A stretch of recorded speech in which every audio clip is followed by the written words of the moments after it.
Olá, meus amigos, eu sou o pastor Domingos Lisboa. E eu gostaria de trazer a vocês aqui um assunto que é importante e muito falado no meio cristão, que tem a ver com as promessas de Deus. Eu tenho ouvido tantas coisas a respeito das promessas de Deus, tanta gente falando tanta coisa, e eu queria trazer um ponto de vista aqui muito importante com relação às promessas. Gostaria que você prestasse atenção no que nós vamos comentar.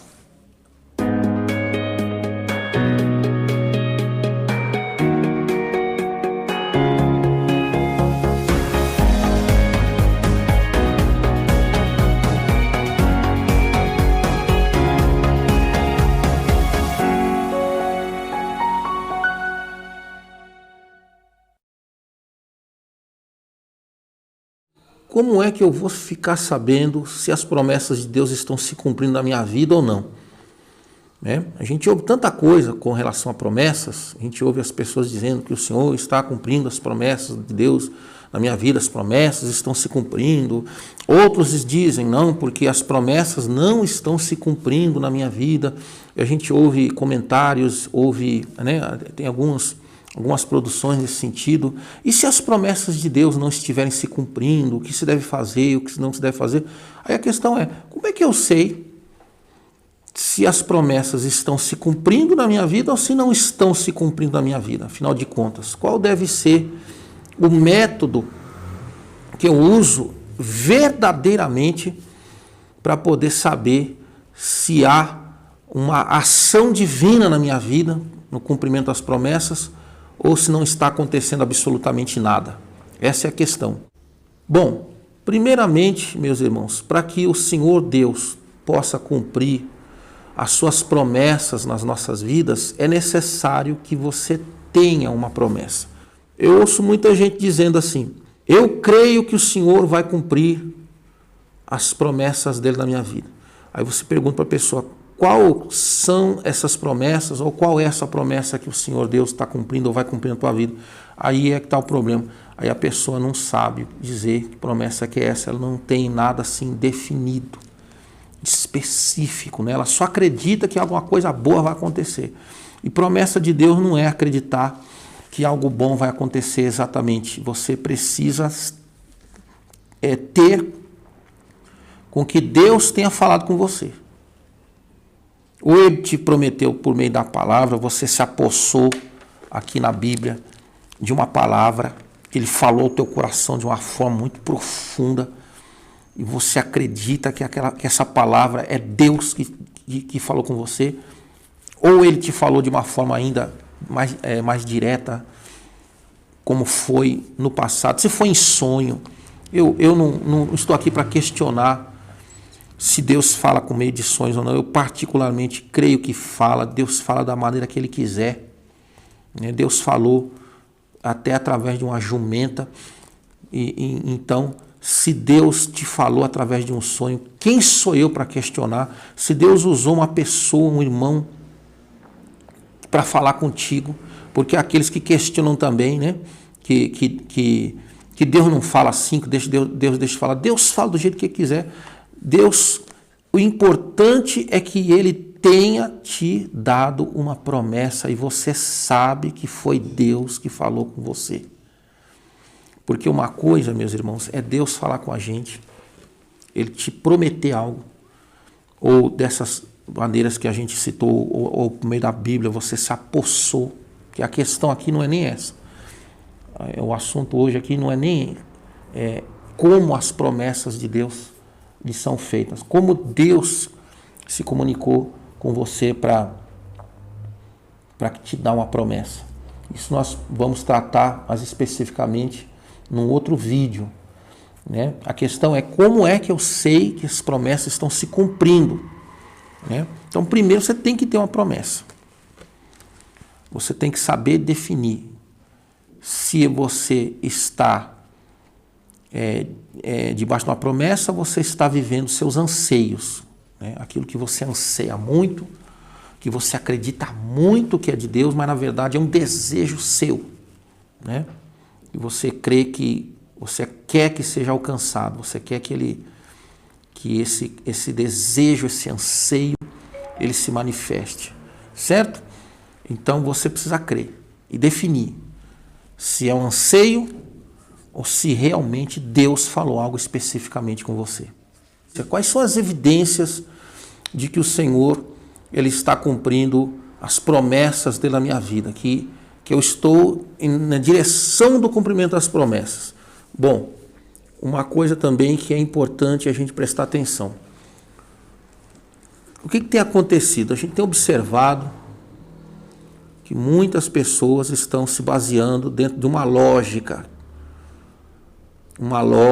que eu posso falar para vocês que não existe uma certa lógica.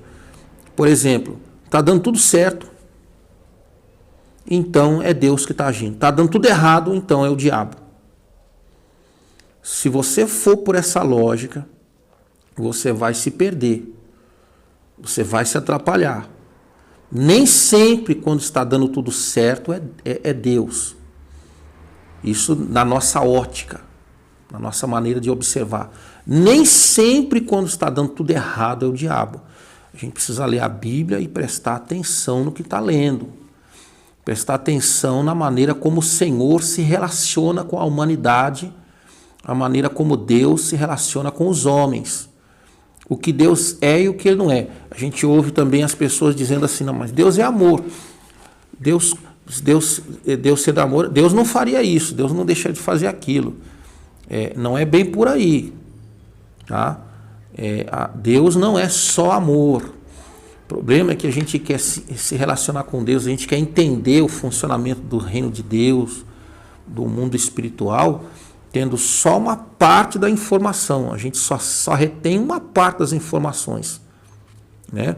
A gente parece que tem um filtro na mente onde só retém algumas partes, né? Como, por exemplo, alguns textos da Bíblia, como, por exemplo, esse, que Deus é amor, e a gente quer resumir todo o funcionamento do reino de Deus com poucos textos que a gente tem na mente. A gente lê a Bíblia, a gente lê várias coisas e não consegue entender, não consegue guardar nada.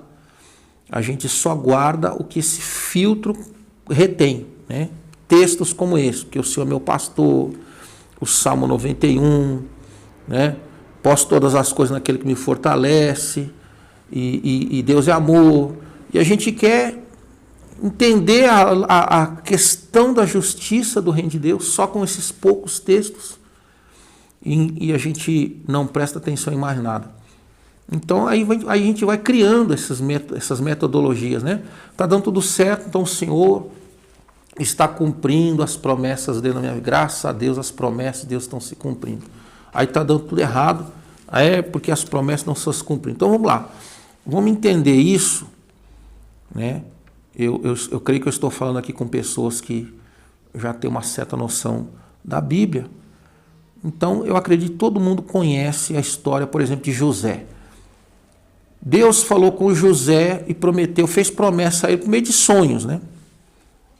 Deus deu a José a capacidade de crer que o Senhor faria na vida dele certas coisas importantes, o colocaria numa condição de importância, né? Isso através de sonhos. E ele colocou isso no coração. A partir do momento que José recebeu essas promessas, ou essa promessa, que o que a gente poderia dizer? Que as coisas começaram a dar certo para José. Em qual momento da vida de José, você conhece, ele poderia dizer isso? Porque o Senhor está cumprindo as promessas, graças a Deus, o Senhor tem cumprido. Sendo que a partir daí começou a dar tudo errado na vida do rapaz.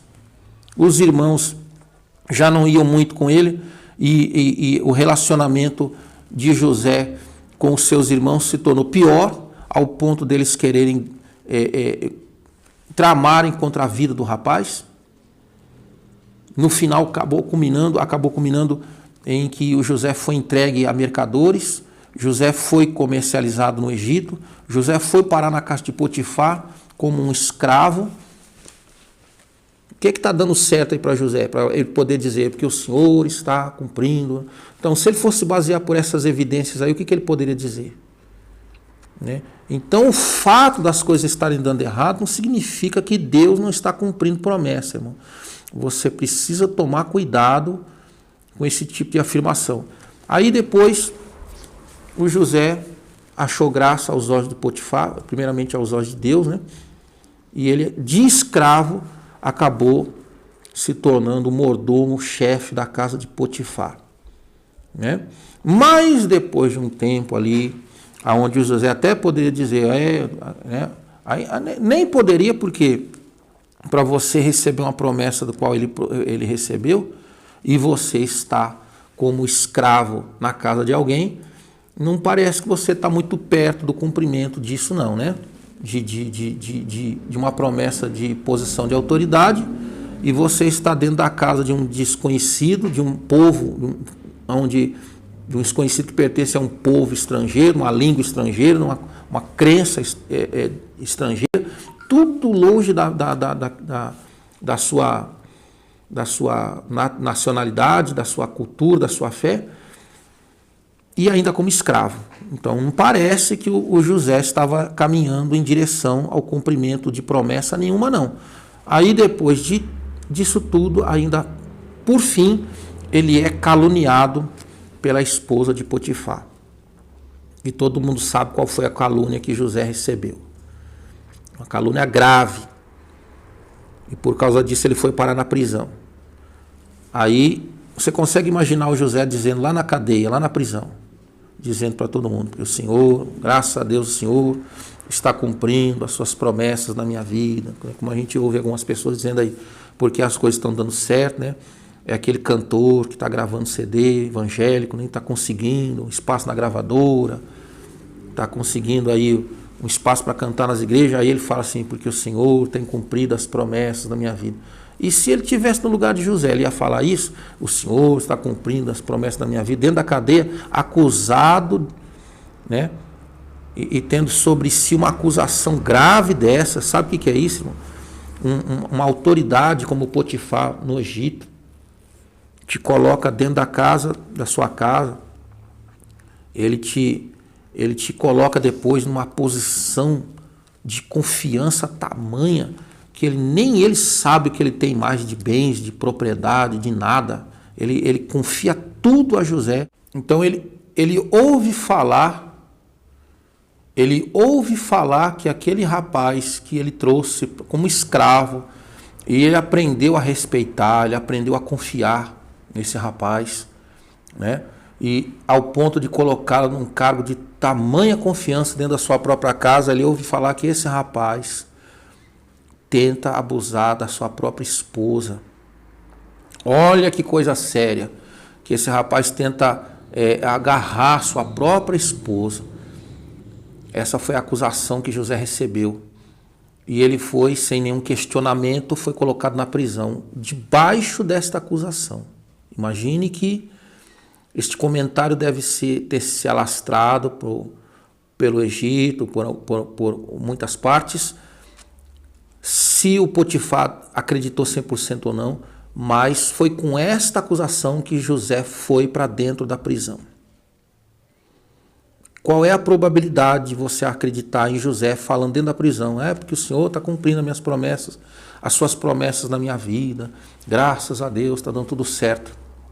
Do jeito que a gente ouve falar hoje, do jeito que a gente ouve as pessoas dizerem hoje, né? Está dando tudo certinho, as pessoas estão alcançando a realização dos seus anseios pessoais, né?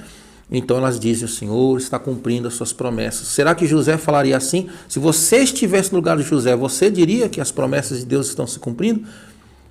Ou você diria que as coisas estão indo de mal a pior, e que o Senhor se esqueceu de você e que as promessas não estão se cumprindo coisa nenhuma? Como é que a gente vai usar essa matemática aí agora?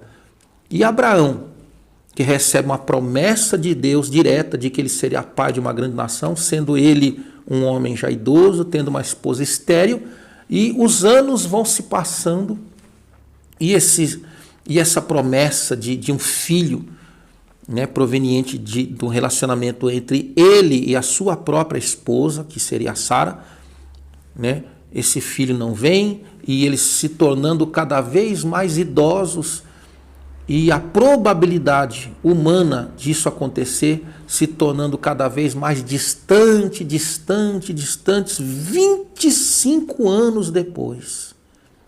Quando Abraão já estava com 100 anos, a Bíblia diz que a sua carne amortecida, Sara então, né, uma idosa de 90, que já era estéril. Você poderia dizer, se você estivesse no lugar de Abraão, você diria, não, porque o Senhor tem cumprido as promessas na minha vida. Quer dizer, as pessoas hoje se baseiam nas evidências, as coisas estão caminhando para o bem, então as promessas estão se cumprindo. As coisas estão caminhando na direção contrária, as promessas não estão se cumprindo. E aí? Então, biblicamente, essa matemática não existe, irmão. A Bíblia diz que a gente precisa, Romanos 12:2 diz que a gente precisa renovar o nosso entendimento. Se você quiser conhecer a perfeita vontade de Deus, se você quiser conhecer a agradável, a vontade de Deus, você precisa renovar o entendimento. Esse entendimento que circula aí é um entendimento que trava a compreensão da vontade de Deus, porque a gente tenta basear pelas evidências. E a evidência não é um ponto seguro para você se basear quando você está lidando com Deus, quando você está lidando com o mundo, o reino de Deus, com o mundo espiritual. Você certamente não diria, se estivesse no lugar desses homens, eu poderia citar outros personagens, né? Olha o Davi. O Davi, ele foi visitado pelo profeta Samuel, foi derramado azeite sobre a cabeça de Davi, e todo mundo ali já entendia que aquela unção não era por nada, que o Samuel não foi lá ungir o Davi porque queria ver o rapaz com óleo na cabeça, né? Ali foi uma marca, uma determinação, uma unção, que entendia-se que o Davi estava sendo ungido para algo importante. Se ninguém sabia que era para ser rei, mas uma brincadeira não era. A partir daí, até o momento em que Davi se senta no trono de Israel, oficialmente, né, reconhecidamente como um rei. Quem conhece a história diz para mim, o que é que deu certo para Davi dizer, Deus está cumprindo as suas promessas na minha vida. Começou a dar tudo errado. Davi foi perseguido por Saul, teve que fugir, viver um fugitivo, correndo risco de vida, todo aquele drama, toda aquela situação que não foi nada agradável para se dizer, o Senhor está cumprindo, mas ele estava. O Davi estava caminhando para o trono, voltando por causa de José. Dentro da prisão, com uma acusação dessa, qual era a probabilidade dele sair de lá, da cadeia, para ser um homem importante na sociedade egípcia? Uma acusação dessas. Mas se você olhar com os olhos humanos, o José estava distante do cumprimento das promessas, estava indo na direção contrária, mas na verdade não era. Ele estava cada vez mais próximo do cumprimento, apesar de não parecer, de parecer o contrário. Então, se você acha que o Senhor está cumprindo promessas porque está dando tudo certo, você pode estar errado, que essa não é a direção correta. E se você acha que Deus não está cumprindo promessas porque está dando tudo errado aos seus olhos, você também está errado, porque essa também não é a maneira correta de se basear para saber se Deus está cumprindo promessa ou não. Aí alguém me pergunta, então qual é? Na verdade, a única é a fé. Você precisa crer simplesmente, independentemente das evidências, se elas são positivas ou não. Na maioria dos casos, aqueles a quem Deus fez promessa, as evidências eram sempre negativas. Quando parecia que a pessoa estava cada vez mais distante da promessa, distante, se distanciando, quando ela pensava que não, a promessa estava aqui. Se cumpriu. Quando José pensava, ou talvez tivesse pensado que agora que não haveria a mínima possibilidade dele alcançar uma posição de importância como Deus havia lhe mostrado, se cumpriu. Quando Abraão acreditava que agora que não tem jeito mesmo, não estou dizendo que ele não acreditou, né? Ele poderia ter acreditado se fosse o caso, né? se ele fosse se guiar pelas evidências, que não haveria mais nenhuma possibilidade. Depois de 25 anos, a coisa está mais difícil. Aconteceu. Então, quem se baseia por essa matemática da lógica aí, acaba se perdendo. Não tem como saber, não tem o tempo. Deus não dá prazo, não dá tempo. Você só precisa crer, irmão. Você precisa crer até o fim, não importa quanto tempo demore isso. Agora, você pode ficar esperando por uma coisa que Deus nem te prometeu. Tem essa também. É um desejo seu. Promessa, Deus precisa ter feito. Se você tem a promessa, espere, persevere. Se está dando certo ou se está dando errado, não é por aí que se baseia. Você só tem que crer. Quando ela acontecer, ela acontece de uma vez. Ela não fica acontecendo aos pouquinhos, não. Porque o Senhor está cumprindo, não. O Senhor cumpriu. Ou o Senhor cumpriu, ou ele não cumpriu nada. É assim que funciona. É tudo pela fé. Aqui, está escrito aqui na Bíblia, em Hebreus capítulo 11, versículo 32, por exemplo. E que mais direi? Faltar-me o tempo contando de Gideão, e de Baraque, de Sansão, e de Jefité, e de Davi, de Samuel e dos profetas, os quais pela fé, venceram reinos, praticaram a justiça, alcançaram promessas pela fé e fecharam as bocas dos leões. Então não tem evidência, não tem tempo, não tem nada disso, irmão. Você precisa crer até o fim, até que aconteça o que Deus disse que faria na sua vida. E ele precisa ter dito. Bom, nós vamos comentar muitos assuntos ainda pela frente. Eu tenho certeza que muitas das coisas que nós estaremos comentando você nunca ouviu. Tenho certeza, você pode até não concordar. Se você não concorda com o que você ouviu aqui, faça o seu comentário. Seja bem-vindo para comentar. E se você se interessa por assuntos assim, se inscreva no nosso canal, se você achar interessante. Seja bem-vindo para se inscrever, para acionar as notificações, porque nós traremos muitos assuntos, muitas situações bíblicas interessantes, que eu tenho certeza que vai mudar a sua maneira de enxergar o reino de Deus. Em nome de Jesus. Fique com Deus, fique na paz.